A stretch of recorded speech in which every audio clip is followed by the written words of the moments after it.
Hi, it's Annie again with my domestic violence daily diary. Usually I do it at night.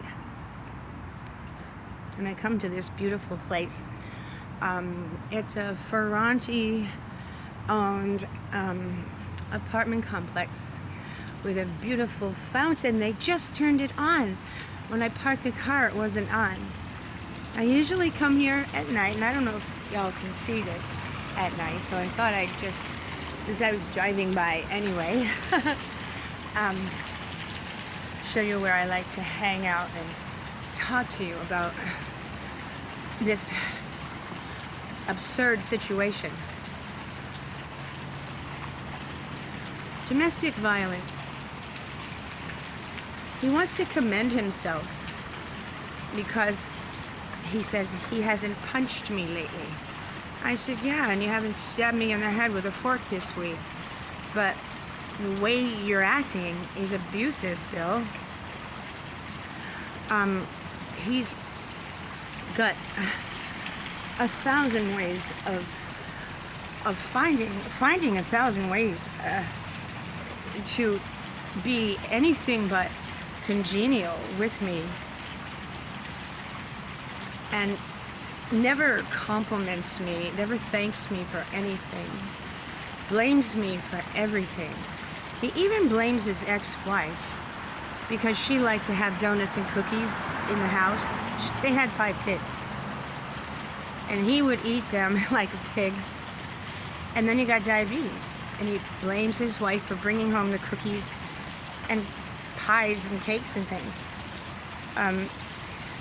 She's not fat or anything. She's normal, as far as I can see. Anyway, he has confessed that he once tried to kill her, pulled a gun, a loaded gun, pointed it at her head, pushed her down the stairs to try to kill her. She lived. And he says that after that, she just went right to the kitchen and started cooking dinner and ignored the whole episode.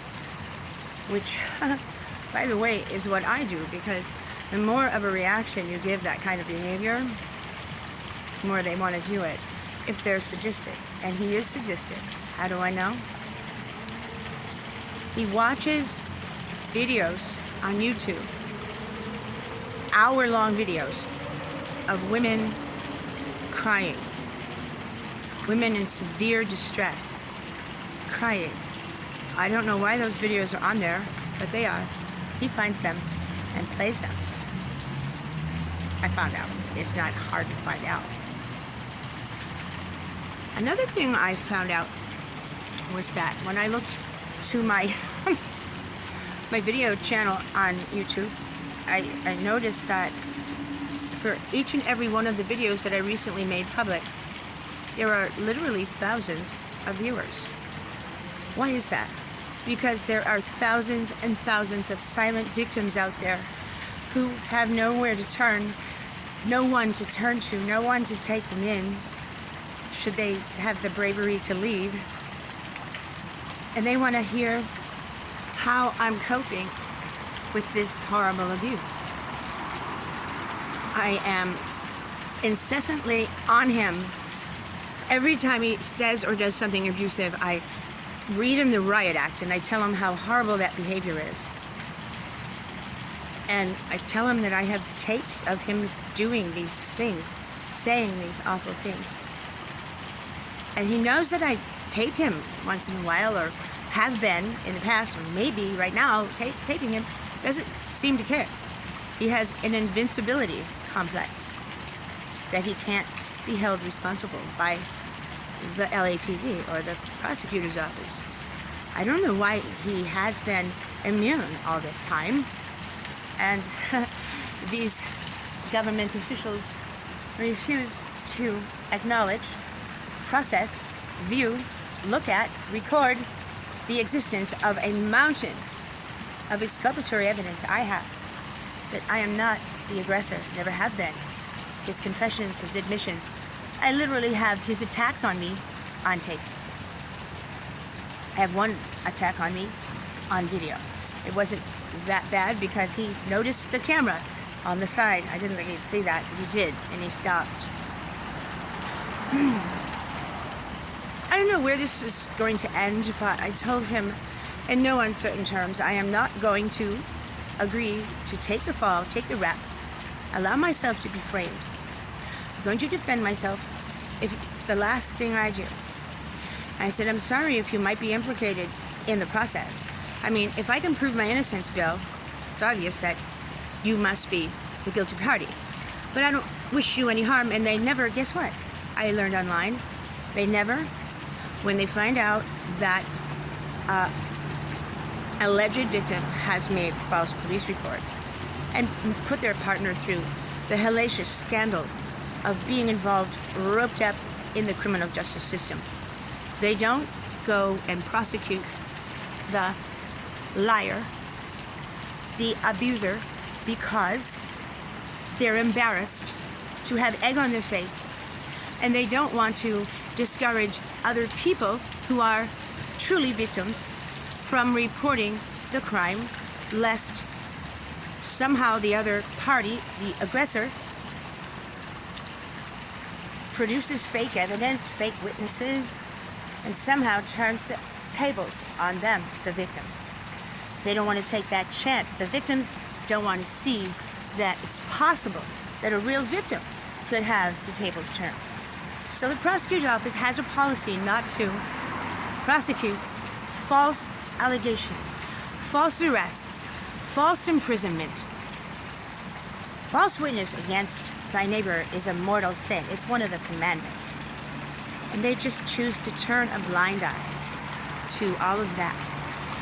And when they find out that I'm the innocent party, that I am the victim, they're not going to do anything to him. They're going to let him go.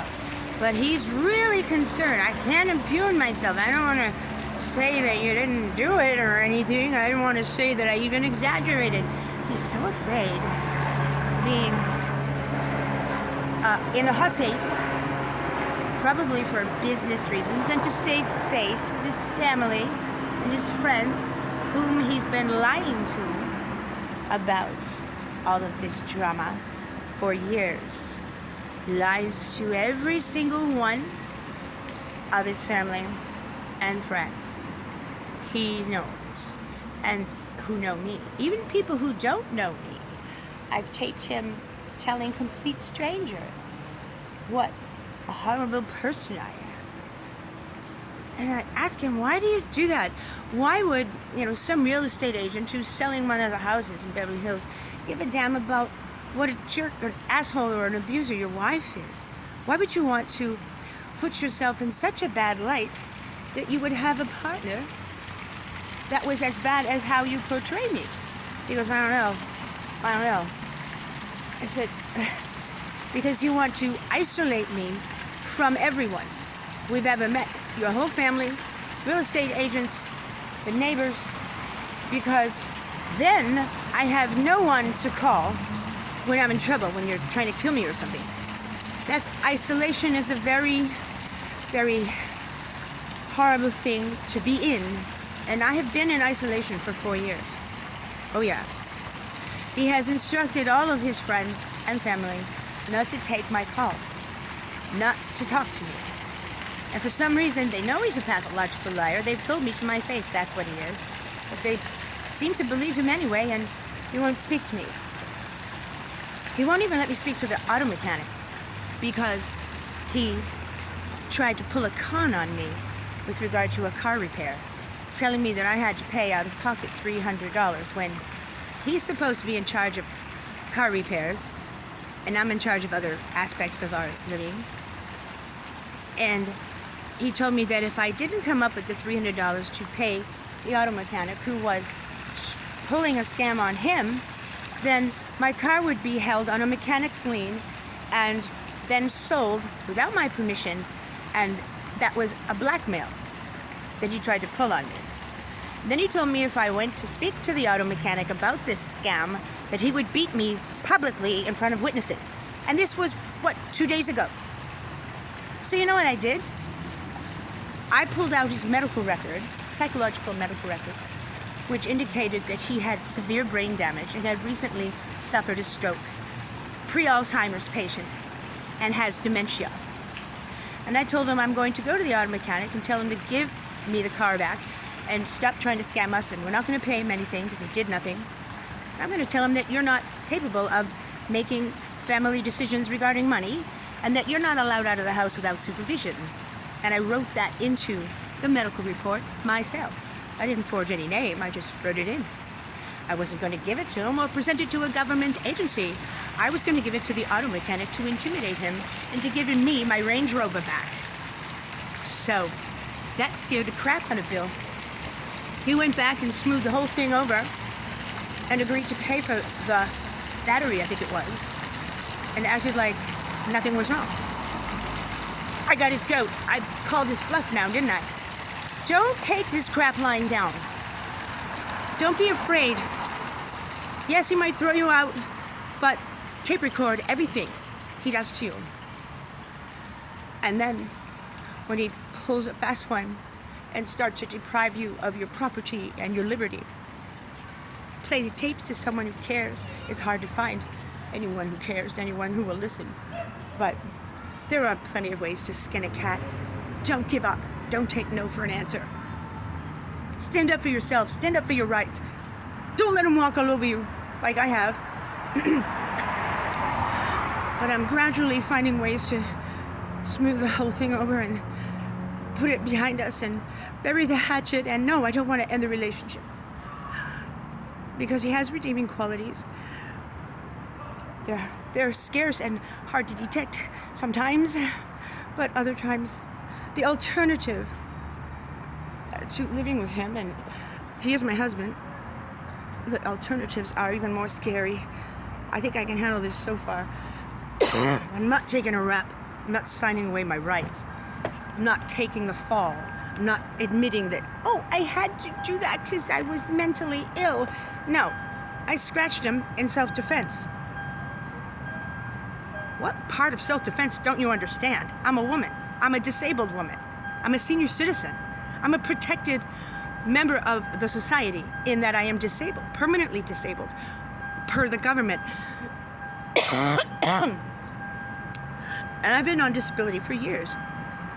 And I have CAT scans and MRIs to prove it. I am not mentally disabled. I got hit by a car and a few other assaults that I can remember. It's been rough. But get tough. If it gets tough, get tougher. This is Ann Simon Layton, Beverly Hills, signing off on a Saturday afternoon on my way to the pool and the hot jacuzzi. Goodbye.